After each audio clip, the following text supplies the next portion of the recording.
The Chez Maurice Hotel in North Beirut, for years a brothel where dozens of Syrian women were trapped as sexual slaves.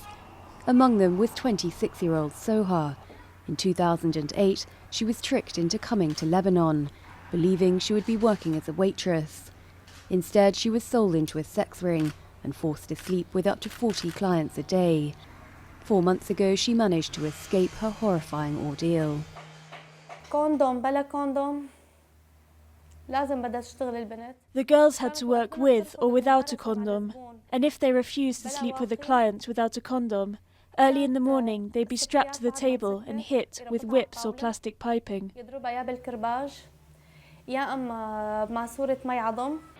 In early April, security forces stormed the building, breaking up Lebanon's largest known sex trafficking network in recent years. At least 75 women, mostly Syrian, were freed. The gang's leader, believed to be a former officer in Syria's Air Force intelligence service, is still on the run. Since the outbreak of war in Syria in 2011, increasing numbers of women fleeing conflict have been trafficked into Lebanon. They get them to come from Syria by promising jobs in restaurants, but as soon as they arrive, they're locked up. They take away their papers and their phones, so they're cut off from the outside world.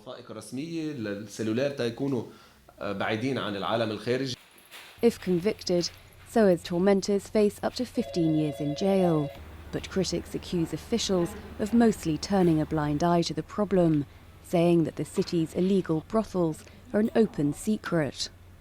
On the one hand, the law fights and punishes those who work in human trafficking. On the other, it criminalises prostitution. So a woman who knows she can be prosecuted for prostitution, how can she make a complaint to expose her abuse? The women freed from Chez Maurice will not be charged.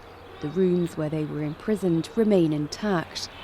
But according to Soha, most are now trapped in a prison of a different kind, haunted by their traumatic experiences for the rest of their lives.